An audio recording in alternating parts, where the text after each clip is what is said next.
Hi everyone, welcome back to another video. I've just finished setting up the scope and I'm about to start collecting oxygen data on the Wizard Nebula, but that's not going to be the focus of the video tonight. So I'm going to leave the scope taking photos and I'm actually going to leave the garden, head out and try and get a Milky Way shot. So I love landscape astrophotography. I've taken quite a few images this year and the past couple of years. And it's probably the last night I'll get a chance to do so this summer. So mid-September now, got a couple of weeks left of Milky Way time in the UK, and hopefully I'll get one last image tonight. So I'll bring you along and I'll show you what I do. I'm not entirely sure where I'm actually heading yet, so I need to make a decision quite quickly on that, but I'm probably just going to jump in the car and see if I can find somewhere that looks good. So like I said, I'll bring you along and I'll show you what I get.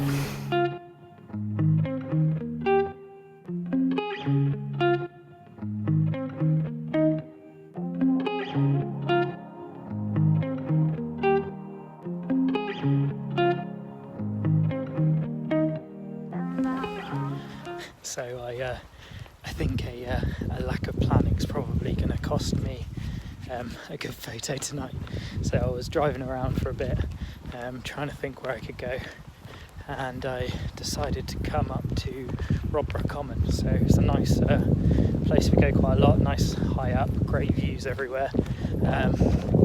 Place we walk our dog quite a lot basically, and I thought it might make for a good shot. But I think there's probably too much light pollution around.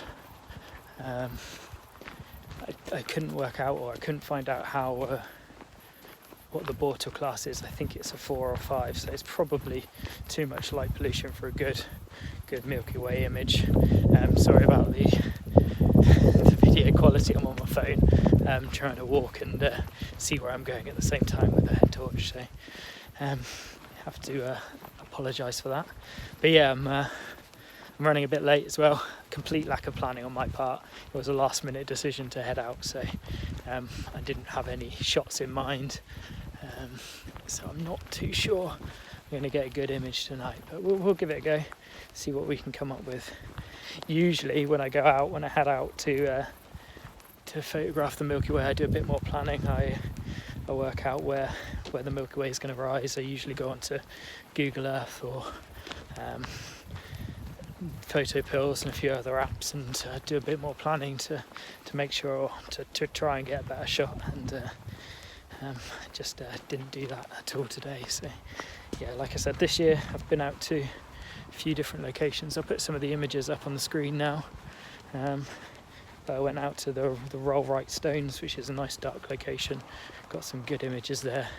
Been out to the lakes quite a bit, so South Cerney Lakes, Cotswold Water Park, which is right by my house in Cirencester. So I've been there a few times. I decided not to go there tonight. I probably should have gone there tonight. I know that area a bit better. I know it's probably darker than here, and I know some nicer compositions, but I've shot that location quite a few times, so I thought I'd give something else a go. So I found a composition and I've set the camera up. I think it's too bright here, so I think there's too much light pollution.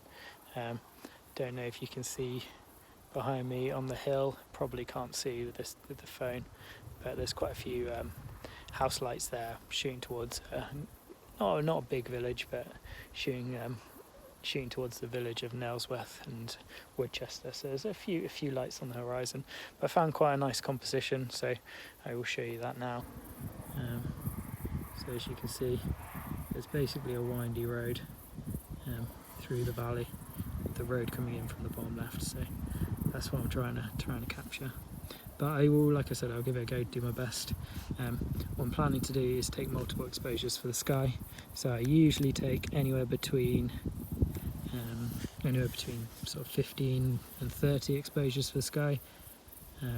Stack them. I use the program Starry Landscape Stacker for the Mac, and then I'll take a longer exposure for the foreground and blend them together in Photoshop.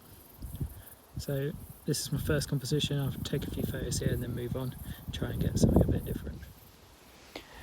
So I was just taking my last couple of images, and a couple of cars. One drove up the hill and one drove down the hill. So this will actually show you now what I mean when I say there's a road there. So that was actually really quite nice, quite lucky. In fact, one car just it's just driving down the hill again there now. So all of the photos I was taking, I didn't see any cars going down. I took 25 images for the sky, and on my last one a car drove down. So I think I might leave that in for the foreground, might add a bit more interest. In fact, I'll probably do one of each.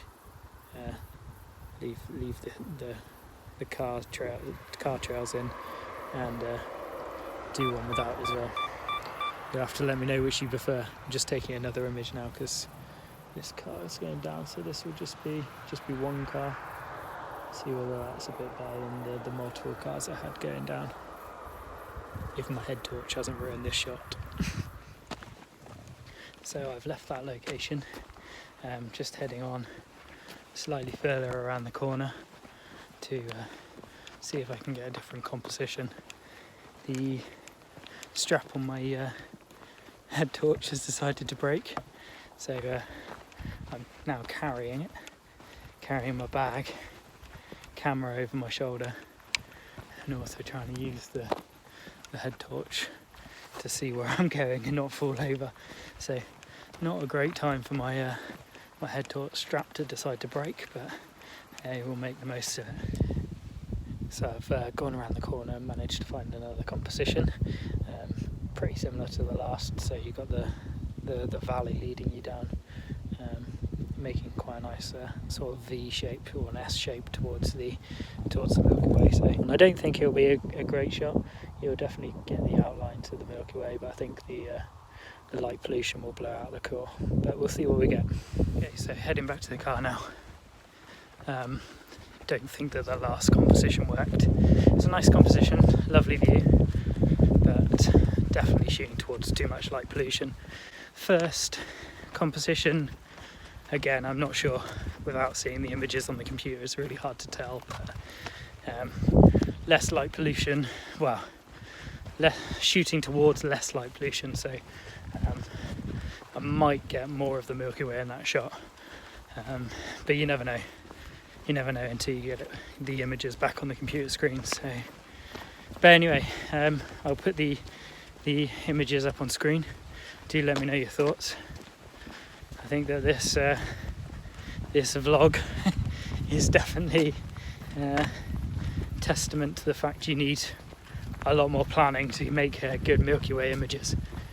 Usually that's something I do, but this was just a last minute decision to head out and see what I could get. So I think this is probably the last chance I get out to get take the Milky Way images this year. So I thought I might as well make the most of it and take advantage. But I think more planning is definitely needed.